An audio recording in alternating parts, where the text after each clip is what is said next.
महाराष्ट्र में मूसलाधार बारिश जारी। बाढ़ बारिश से अब तक 83 लोगों की मौत। पालघर, नासिक, रायगढ़, पुणे, सतारा, कोल्हापुर जिले के लिए रेड अलर्ट, तो वहीं ठाणे, मुंबई, सबर्बन, रत्नागिरी, सिंधुदुर्ग, चंद्रपुर और गढ़चिरौली के लिए ऑरेंज अलर्ट जारी किया गया है। मौसम विभाग के मुताबिक मुंबई में लगातार 6 दिनों तक 4.5 मीटर ऊपर हाईटाइड का अनुमान है। आज पौने 12 बजे हाईटाइड आने की आशंका है। 40 से 50 किलोमीटर प्रति घंटा की रफ्तार से चलेंगी तेज हवाएं। कल तक बारिश का ऑरेंज अलर्ट भी जारी है।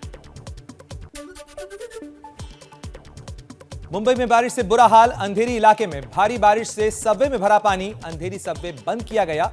लोगों को आने जाने में हो रही है काफी परेशानी।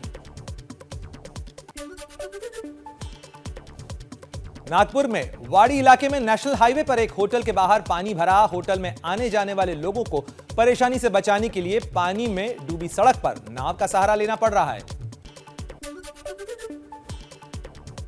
महाराष्ट्र के नागपुर में बाढ़ बारिश से बुरा हाल।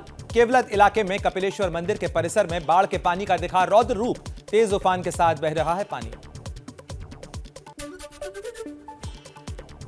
महाराष्ट्र के नागपुर में नाले में बाढ़ में बह गई एक कार में सवार कई लोग फंसे। पुलिस के साथ स्थानीय लोगों ने राहत बचाव के काम में मदद की।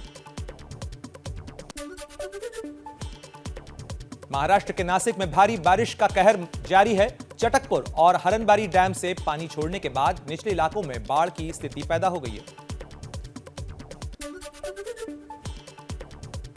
गुजरात में भी बाढ़ और बारिश से बुरा हाल है। 69 लोगों की अब तक मौत हो चुकी है। जूनागढ़, गिर सोमनाथ, नवसारी, डांग, वलसाड़ जिलों के लिए रेड अलर्ट जारी किया गया है, जबकि अमरेली, भावनगर, भरूच, नर्मदा, सूरत, तापी जिलों के लिए ऑरेंज अलर्ट जारी है। गुजरात के राजकोट में पानी का प्रहार जारी है। न्यारी डैम बारिश के पानी से लबालब भर गया है।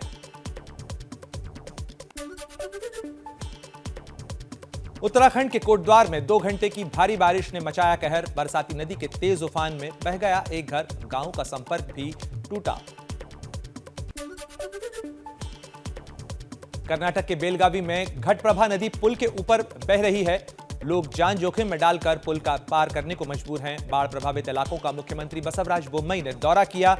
वहीं कोडुगु और उत्तर कर्नाटक में बाढ़ से काफी नुकसान हुआ है। ओडिशा के भी दक्षिणी क्षेत्र में लगातार बारिश का कहर जारी है। मलकानगिरी जिले में मोटू और आंध्र प्रदेश के चिंतूर को जोड़ने वाला हाईवे जलमग्न हो गया है। पुल से 6 फीट ऊपर बाढ़ का पानी बह रहा है। दोनों तरफ बस और ट्रक समेत कई वाहन फंसे हैं। मध्य प्रदेश के बीना में बारिश से बुरा हाल है। रेलवे अंडरब्रिज पानी में डूब गया। लोग इसी पुल के नीचे से जान जोखिम में डालकर पार करने को मजबूर हैं। मध्य प्रदेश के आगर में बिजली गिरने से 3 स्कूली बच्चों की मौत हो गई। 4 लोग गंभीर रूप से घायल भी हुए हैं। प्रशासन ने मृतकों के परिवार वालों को 4-4 लाख रुपए का मुआवजा दिया है। उत्तर प्रदेश के सहारनपुर में बरसाती नदी में अचानक आए पानी की वजह से बीच में फंसा बाइक सवार। बाद में ज्यादा पानी देखकर वापस लौटा। मुंबई के दादर में गुरु पूर्णिमा के मौके पर शिंदे गुट ने लगाए शुभकामनाओं के पोस्टर। लिखा, बाला साहब के विचारों से धोखा नहीं, बुझने वाले कभी अंगार नहीं होते, हिंदुत्व के बिना कोई विचार नहीं होते। शिवसेना में एनडीए की राष्ट्रपति पद उम्मीदवार द्रौपदी मुर्मू को समर्थन देने का औपचारिक ऐलान किया गया। उद्धव बोले, मुझ पर कोई दबाव नहीं है। द्रौपदी जी को हमारा अपना समर्थन दे रही है। इतने छोटे मन का मैं नहीं हूं। शिवसेना के फैसले पर महाराष्ट्र कांग्रेस का पलटवार। बाला साहब थोराट का ट्वीट। लिखा, राष्ट्रपति उम्मीदवार को समर्थन देने के निर्णय पर हमसे कोई चर्चा नहीं की गई। जिस तरह असंवैधानिक तरीके से सरकार गिराई गई, शिवसेना के अस्तित्व को चुनौती दी गई, ऐसे में यह फैसला समझ के परे है। राष्ट्रपति चुनाव को लेकर बीजेपी ने आज सभी राज्यों के पोलिंग एजेंट्स को ट्रेनिंग के लिए बुलाया है। 16-17 जुलाई को सरकार ने सर्वदलीय बैठक भी बुलाई है। 18 जुलाई को संसद का मॉनसून सत्र शुरू हो रहा है। इसी दिन राष्ट्रपति का चुनाव भी होना है। जनसंख्या को लेकर घमासान जारी है। गिरिराज सिंह ने कहा, जनसंख्या नियंत्रण कानून बनकर रहेगा। आबादी तेजी से बढ़ रही है, संसाधन बहुत कम है, इसीलिए कानून बनाना जरूरी है। बाबा बैद्यनाथ धाम में पूजा अर्चना के बाद प्रधानमंत्री मोदी ने कहा, पहले शिलान्यास होता था, पत्थर लटकते रहते थे, अब ऐसा नहीं होने देते हम। सेवा कभी उनकी प्राथमिकता नहीं रही। अगर रहती तो देश आज आजादी के 75 साल मना रहा है, बहुत आगे पहुंच चुका होता। प्रधानमंत्री मोदी ने पटना में बिहार विधानसभा के शताब्दी समापन समारोह को संबोधित किया। बोले, जब देश में संविधान कुचलने की कोशिश हुई तो उसके खिलाफ बिहार ने आगे आकर विरोध का बिगुल फूंका था। मंच पर सीएम नीतीश कुमार समेत दूसरे नेता भी मौजूद रहे। बिहार विधानसभा भवन के शताब्दी वर्ष समारोह में लिखित भाषण ठीक से नहीं पढ़ पाए तेजस्वी यादव। बीजेपी जेडीयू ने शिक्षा पर उठाए सवाल। जननायक कर्पूरी ठाकुर जी को एक अवश्य ही भारत रत्न मिलना चाहिए।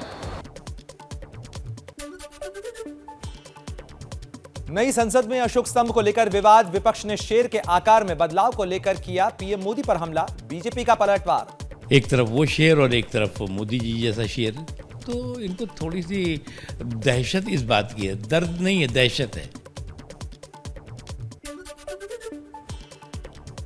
लालू प्रसाद यादव के बेटे तेज प्रताप पहुंचे गोवर्धन। गाड़ी से गोवर्धन परिक्रमा कर रहे थे। जिद पुलिस ने नहीं करने दी गाड़ी से परिक्रमा। पुलिस प्रशासन के व्यवहार पर तेज प्रताप ने उठाए सवाल। कि जिस तरीके से पूरे बिहार, पूरे हिंदुस्तान और पूरे विश्व में जिस तरीके से लोग देख रहे हैं कि अस्वस्थ चल रहे हैं और उनकी अच्छा हो जाए, सब भगवान से ये मनाने के लिए हम परिक्रमा करने के लिए आए, लेकिन हमें रोकने का काम किया गया है। मध्य प्रदेश में नगरीय निकाय के दूसरे चरण के चुनाव के लिए मतदान जारी। दूसरे चरण में 5 नगर पालिका निगम और 40 नगर पालिका परिषद, 169 नगर परिषद में डाले जा रहे हैं वोट। दार्जिलिंग में दिखा मुख्यमंत्री ममता बनर्जी का अनोखा अंदाज। संडे हाट में फूड स्टॉल पर पहुंची, बंगाली गोलगप्पे भी बनाए।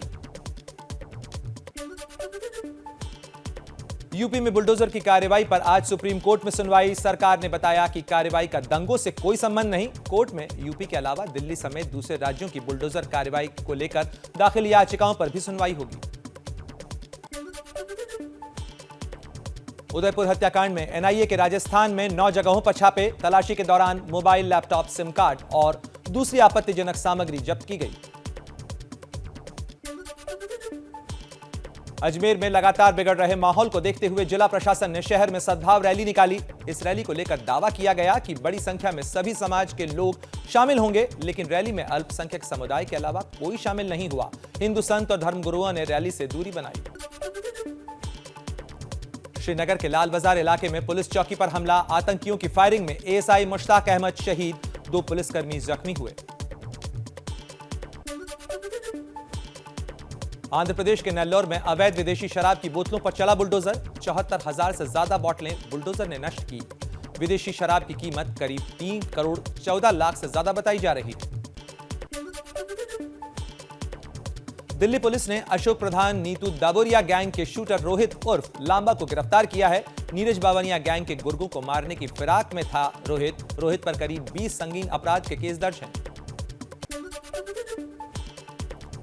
मुंबई के डोंबिवली में 3 करोड़ की ठगी का पर्दाफाश। आईसीआईसीआई बैंक के रिलेशनशिप मैनेजर ने साथियों के साथ मिलकर बैंक और खाता धारकों को लगाया चूना। पुलिस आरोपियों की तलाश में जुटी है।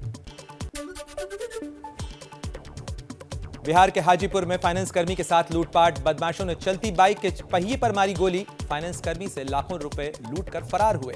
फाइनेंस कर्मी को अस्पताल में भर्ती कराया गया है। पुलिस आरोपियों की तलाश में जुटी है। दिल्ली के मायापुरी इलाके में तेज रफ्तार कंक्रीट मिक्सर ट्रक पेड़ से टकराया। पेड़ गिरने से 6 से 7 गाड़ियां क्षतिग्रस्त हुईं।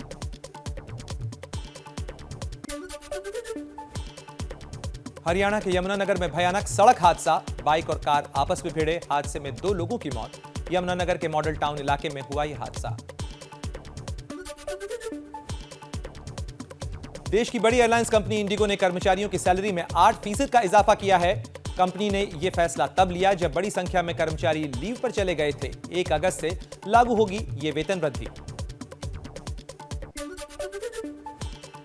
देश में लगातार बढ़ती महंगाई को लेकर केंद्र सरकार ने जताई चिंता। केंद्रीय वित्त मंत्री निर्मला सीतारमण ने तैयार किया खास प्लान। कहा, एक-एक प्रोडक्ट पर नजर रखनी जरूरी है।